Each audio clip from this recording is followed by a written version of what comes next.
तो देखते हैं यहाँ पर पहला सवाल क्या है, कूटपाद। बात करते हैं यहाँ पर कि कूटपाद किसमें पाया जाता है। कूटपाद की बात करें तो हमारे पास एक जंतु है, जिस जंतु का नाम क्या है, अमीबा है। अमीबा में कूटपाद पाया जाता है। और अमीबा जो होता है, इसका स्ट्रक्चर जो होता है यह लगभग इस प्रकार से होता है, ठीक है। ये केंद्रक होता है।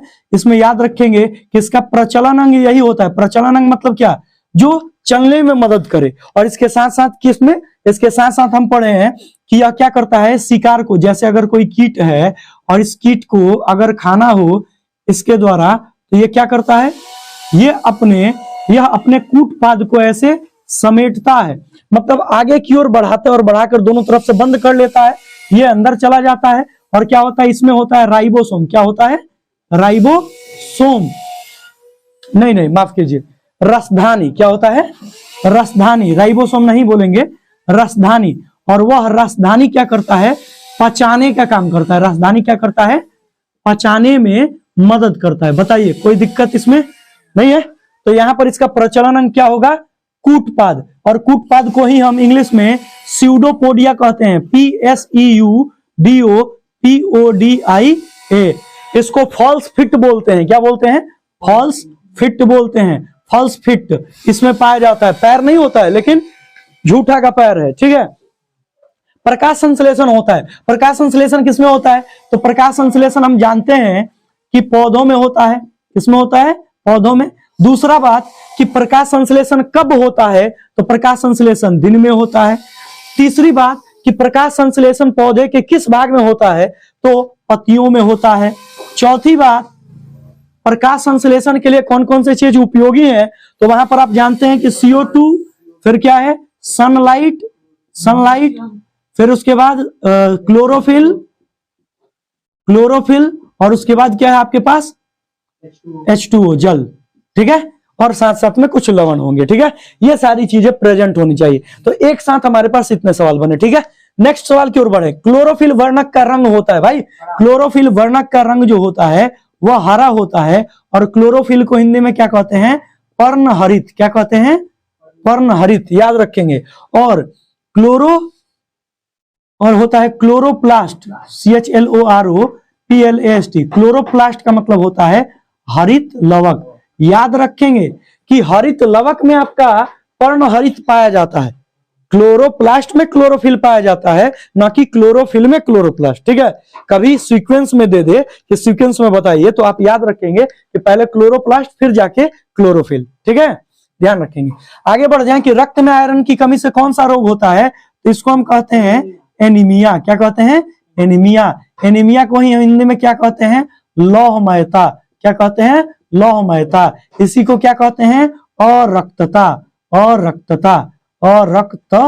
बताइए किसी को दिक्कत इसमें, ये सारा इसी का नाम है, लोहे की कमी से। अब हमारे शरीर में क्या हो जाता है ना कि लोहे की कमी हो जाए, तो लोहा जो होता है वह हीमोग्लोबिन प्रोटीन के साथ ही वाहक का काम करता है। तो अगर हीमोग्लोबिन प्रोटीन की कमी हो जाए या फिर लोहे की कमी हो जाए, तो कह दिया जाता है कि रक्त की कमी हो गई, ठीक है। ध्यान रखें, कवक में पोषण की कौन सी विधि पाई जाती है। आते हैं पहले पोषण पे आ जाते हैं। पोषण क्या है भाई, तो पोषण एक विधि है। पोषण एक क्या है, विधि है। अब ये कैसी विधि है भाई, तो ये एक ऐसी विधि है जिसमें जीव जो है उपापचयी क्रिया करते हैं। और उपापचयी क्रिया के द्वारा वे क्या करते हैं भाई, वे जीवित रहते हैं। ये क्या रहते हैं, जीवित रहते हैं, ठीक है।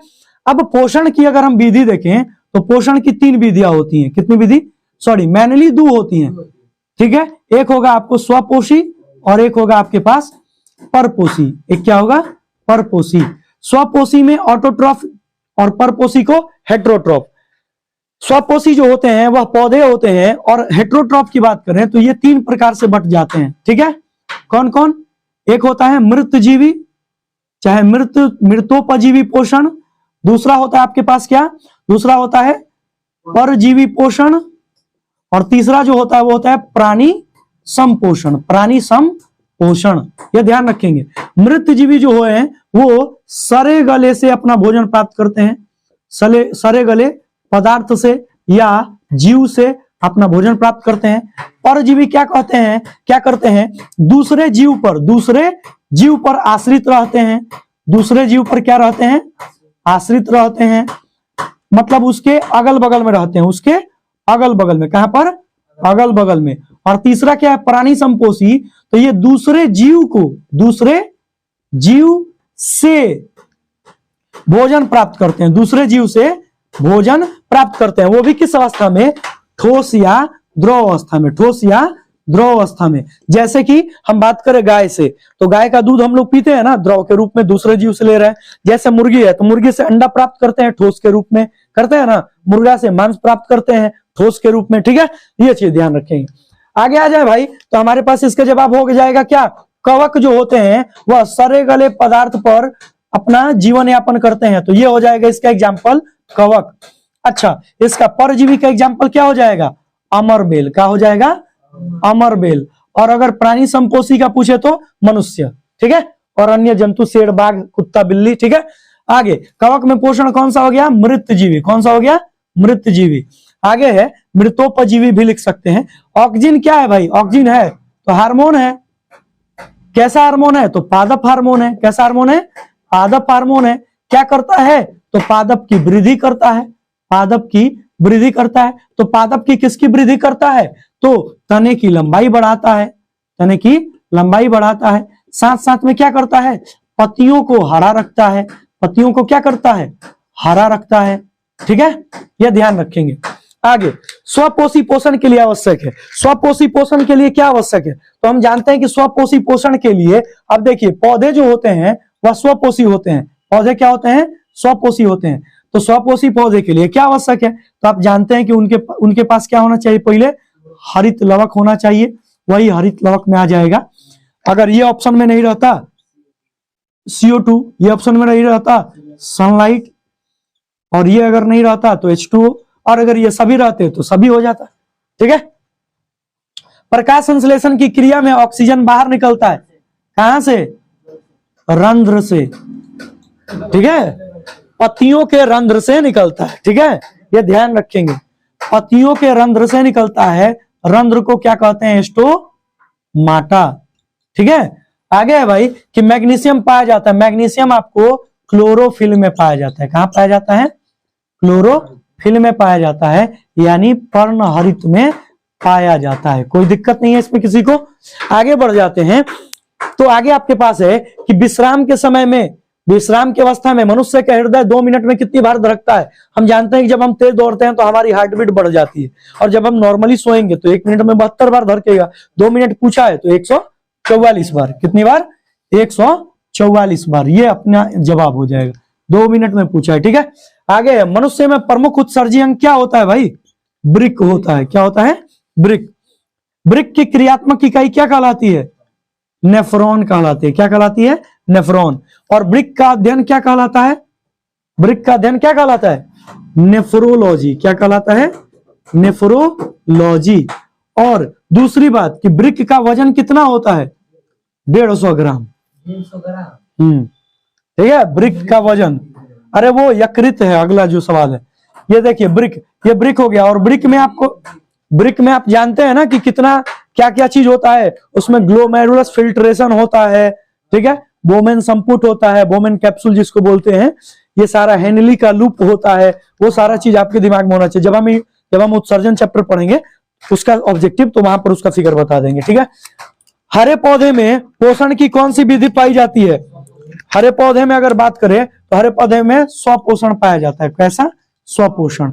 स्वपोषण, पोषण की वह विधि जिसमें जीव अपना भोजन सूर्य के प्रकाश की उपस्थिति में स्वयं बनाता है, उसे हम क्या कहते हैं, स्वपोषण। क्लियर है। आगे बढ़ जाओ, तो हमारे शरीर में कौन सा हार्मोन कार्बोहाइड्रेट, प्रोटीन और वसा के उपापचय में मदद करता है, कौन सा हार्मोन हो जाएगा जी, कौन सा, थायरॉक्सिन, वेरी गुड। यहां पर थायरॉक्सिन हार्मोन होगा। अब चूंकि हार्मोन बार बार आ रहा है तो चलिए हम हार्मोन के बारे में पढ़ लेते हैं। तो हार्मोन क्या होते हैं भाई, तो हम कह सकते हैं सिंपल कि अंतःस्रावी ग्रंथियों से, अंतःस्रावी ग्रंथियों से, अंतःस्रावी ग्रंथियों से निकलने वाले, ग्रंथियों से निकलने वाले क्या होते हैं, पदार्थ होते हैं, निकलने वाले पदार्थ होते हैं। वीडियो आ रहा है ना, अंतःस्रावी ग्रंथियों से निकलने वाले पदार्थ होते हैं। और आप जानते हैं कि हार्मोन कितने होते हैं, PP, TP, TP, ATO, ये इसको बोलेंगे क्या, इसको बोलेंगे पिनियल काय। इसको क्या बोलेंगे, पिनियल काय। पिनियल काय हार्मोन है, सॉरी पिनियल काय ग्रंथि है। और इसको क्या बोलेंगे, पिट्यूटरी। क्या बोलेंगे, पिट्यूटरी। इसको क्या बोलेंगे, थायराइड। टी का मतलब थायराइड, और पी का मतलब पैराथायराइड। पैराथायराइड। इसको क्या बोलेंगे, इसको टी से क्या बोलेंगे, थाइमस नहीं, टिपी टिपी टिपी एटीओ। ये हो गया आपके पास थायराइड, पैराथायराइड, और ये आपके पास होगा टिपी टिपी टिपी टिपी टिपी एटीओ। और इसको बोलेंगे हम थायराइड हो गया ना, पैराथायराइड हो गया ना, हाँ इसको थाइमस बोलेंगे। ठीक है। और इस पी का मतलब क्या होगा, पेनक्रियाज। पी का मतलब पेनक्रियाज, और ए का मतलब एड्रीनल ग्लैंड। क्या होगा, एड्रीनल ग्लैंड।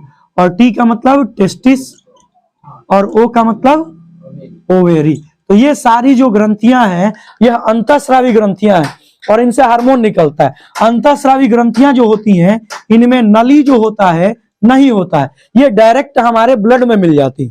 जो भी हमारे शरीर से हार्मोन निकला वो किस में मिलेगा, ब्लड में। लेकिन एक होता है एंजाइम। एंजाइम जब भी जाएगा ना तो वो आपको निकलेगा तो वह किसी ना किसी नली से जाएगा, और एंजाइम निकालने वाली ग्रंथि को बहिस्रावी ग्रंथि कहते हैं। क्या कहते हैं, बहिस्रावी। और अंतःस्रावी ग्रंथि जो हार्मोन का स्राव करती है। ठीक है, आगे आते हैं।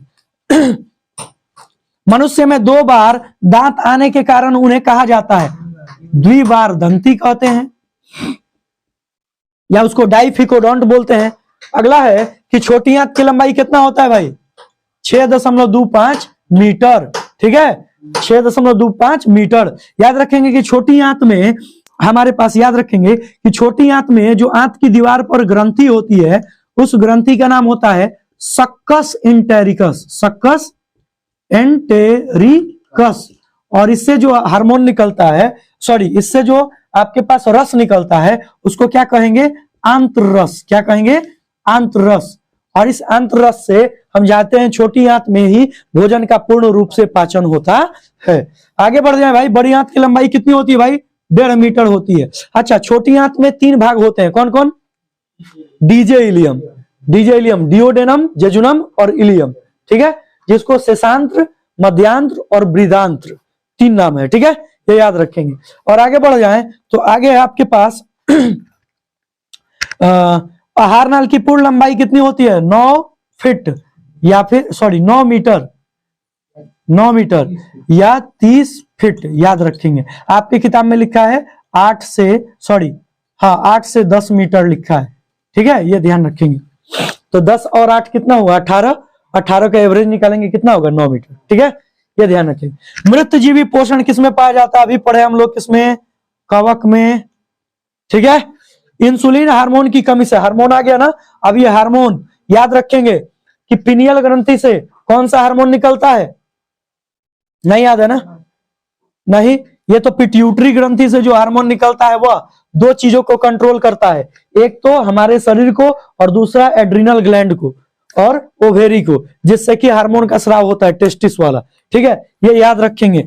अच्छा, तो ये हुआ आपकी मास्टर ग्रंथि। अच्छा, इसको हम पिनियल ग्रंथि को, इससे जो हार्मोन निकलता है इतना तो याद नहीं है, लेकिन इसको बायोलॉजिकल क्लॉक बोलते हैं। याद है, जैविक घड़ी बोलते हैं, क्योंकि यदि हम कोई भी चीज याद करते हैं और हमें वो लंबे समय तक याद है, इसका मतलब क्या है, उसमें पिनियल काय ग्रंथि मदद की है। बहुत ही छोटी सी होती है ये। पिट्यूटरी ग्रंथि क्या होती है, मस्तिष्क के बीच में होती है, बिंदु के समान होती है, मटर के दाने के समान।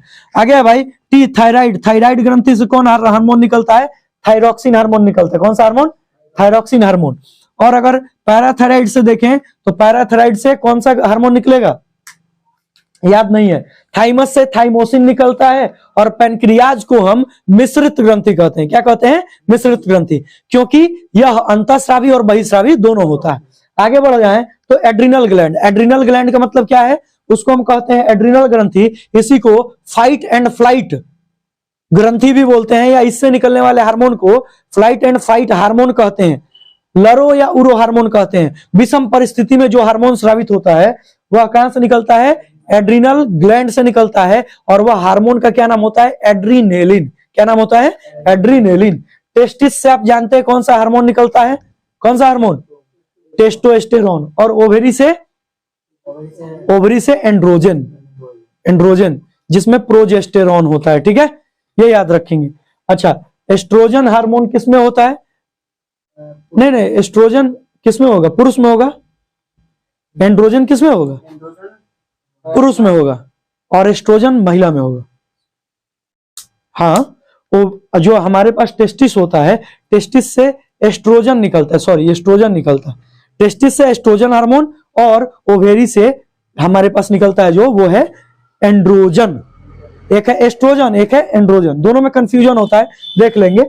आगे है इंसुलिन हार्मोन की कमी से। तो इंसुलिन हार्मोन भाई कहां से निकला, अग्नाशय से। कहां से निकला, अग्नाशय से। अग्नाशय में, अग्नाशय को हम क्या बोलते हैं, मिश्रित ग्रंथि बोलते हैं। क्या बोलते हैं, मिश्रित ग्रंथि बोलते हैं। इसके साथ साथ ये पत्ती के समान वाली ग्रंथि बोलते हैं, पत्ती के समान होती है। इसके साथ साथ इसको क्या बोलते हैं, गुलाबी ग्रंथि बोलते हैं। क्या बोलते हैं, गुलाबी ग्रंथि बोलते हैं। अब ये मिश्रित इसलिए बोले क्योंकि इसमें अंतःस्रावी भी है और बहिःस्रावी भी है, ये याद रखेंगे। बहिःस्रावी क्या निकालेगा, एंजाइम निकालेगा। अंतःस्रावी क्या निकलेगा, हार्मोन निकालेगा। और अगली बात कि अंतःस्रावी ग्रंथि को अगर हम देखें तो इसमें यहाँ पर 3 प्रकार की सेल होती हैं, अल्फा सेल, बीटा सेल और फिर डेल्टा सेल या गामा सेल, ठीक है। अच्छा, अल्फा सेल क्या स्रावित करती है, ग्लूकागॉन। अल्फा सेल ग्लूकागॉन क्या निकालती है, glucagon, glucagon. Beta cell insulin hormone, beta cell insulin hormone. और delta cell somatostatin, somatostatin, somatostatin, somatostatin. यह ग्लूकागॉन और इंसुलिन इन दोनों के मान को नियंत्रित करता है। देखो, इंसुलिन का काम है भोजन में जो कार्बोहाइड्रेट है, ग्लूकोज है, उसका पूर्ण रूप से पाचन करना, और ग्लूकागॉन का काम है कि ग्लूकोज जो है ना उसको ग्लाइकोजन में बदलना, ठीक है। तो ये याद रखेंगे। अब दोनों को अगर नियंत्रित ना किया जाए तो प्रॉब्लम है। इंसुलिन अगर ज्यादा मात्रा में बढ़ जाए तो क्या होगा, सारा ग्लूकोज पच जाएगा। और इंसुलिन कम मात्रा में हो जाए तो क्या होगा, हमारे रक्त में ग्लूकोज की मात्रा बढ़ जाएगी। और जब रक्त में ग्लूकोज की मात्रा बढ़ जाएगी तो उसी को क्या कहते हैं, डायबिटीज या शुगर या मधुमेह।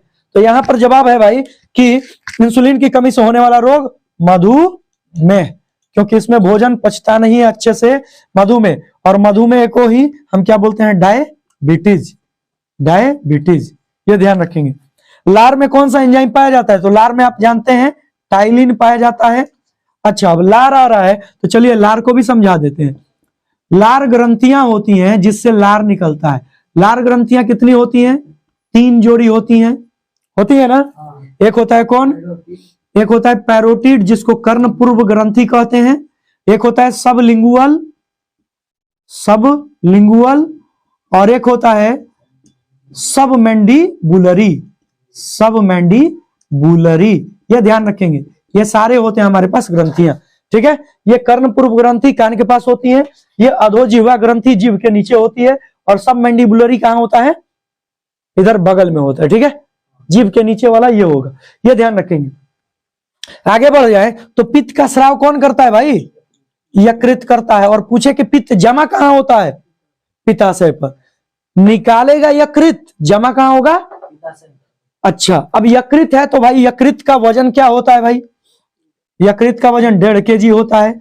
यकृत का अध्ययन क्या कहलाता है भाई, हिपैटोलॉजी कहलाता है। क्या कहलाता है, हिपैटोलॉजी कहलाता है। अच्छा, हिपैटोलॉजी समझ में आया। यकृत में हमारे पास क्या होता है भाई, कुप्फर सेल होता है, कुप्फर कोशिका होती है। यकृत क्या करता है भाई, यकृत पर ही ग्लूकोज जो होता है वो ग्लाइकोजन के फॉर्म में स्थित होता है। जब हम खाना नहीं खाते हैं तो वही ग्लाइकोजन टूटता है ग्लूकोज में और हमें भोजन की प्राप्ति होती है। आगे बढ़ जाए, मानव के यकृत का वजन आ गया 1.5 kg। अमरबेल, अमरबेल को ही हम क्या बोलते हैं भाई, अमरबेल जो है, अगर बात करें अमरबेल की तो अमरबेल में कौन सा पोषण की विधि होगी, परजीवी। क्या होगा, परजीवी। इसको भाई ड्रोसेरा बोलते हैं ना, ड्रोसेरा बोलते हैं इसको हम इंग्लिश में, कसकटा बोलते हैं, ठीक ठीक, CUSSCUTT है, कसकटा, ठीक है। अमीबा में पोषण की विधि भाई, अब अमीबा जो है ना दूसरे जंतु को खाता है। अमीबा क्या करता है, दूसरे जंतु को खाता है। तो जब दूसरा जंतु को खाएगा तो वो क्या होगा, प्राणी समपोषी होगा। तो यानी कि इसमें पोषण की विधि होगा प्राणी समपोषण, ये ध्यान रखेंगे।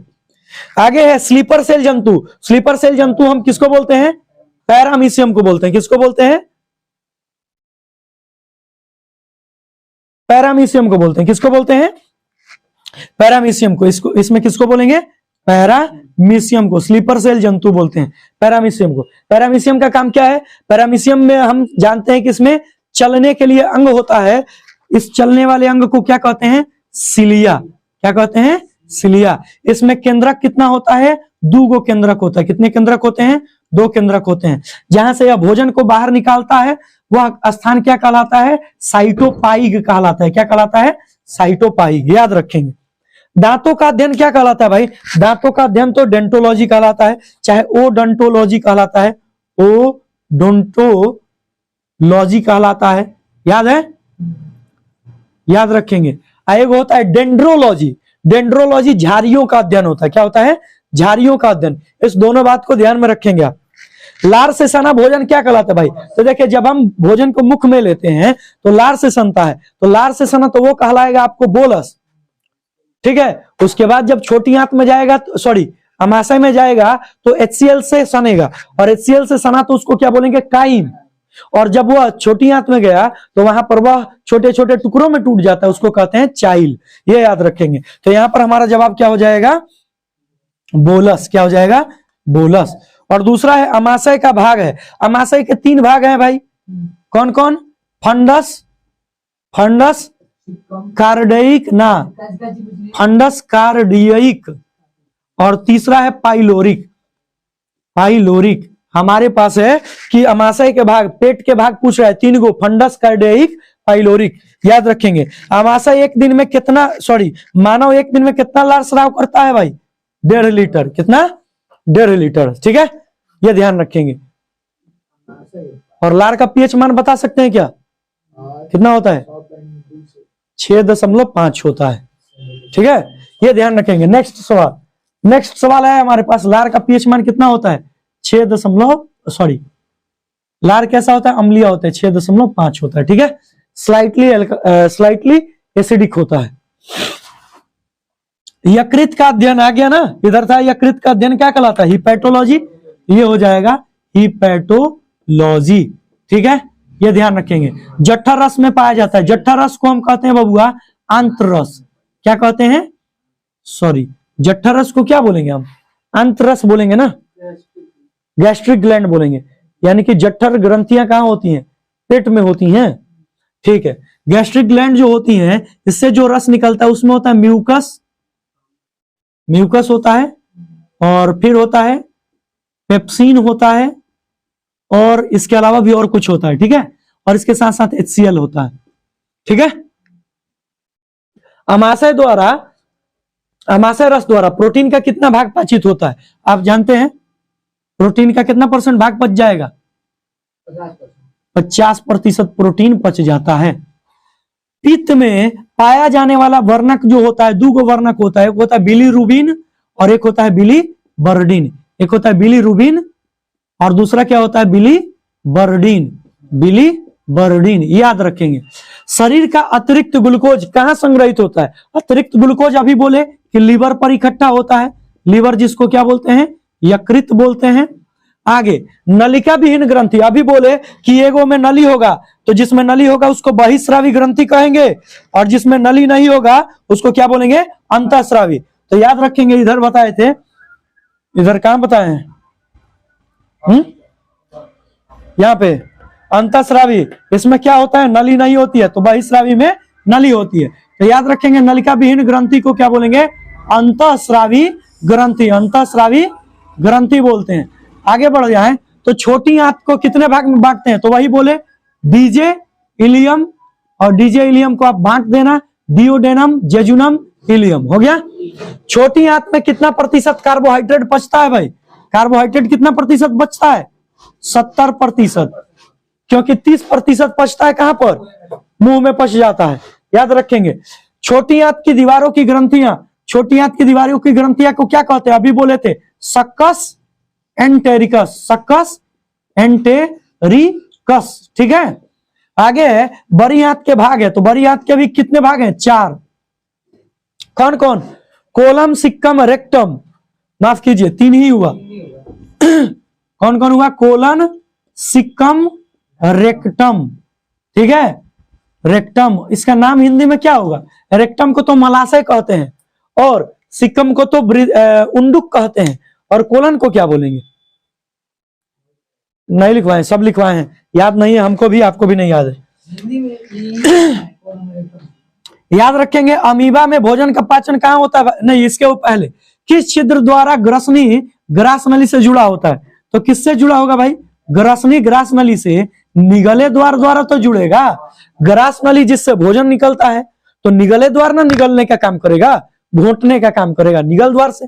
अच्छा, अमीबा में भोजन का पाचन कहाँ होता है भाई? तो अभी बोले थे रसधानी में। कहां पर होगा? रसधानी में। अभी लिखवाए थे इधर कहीं, रसधानी में।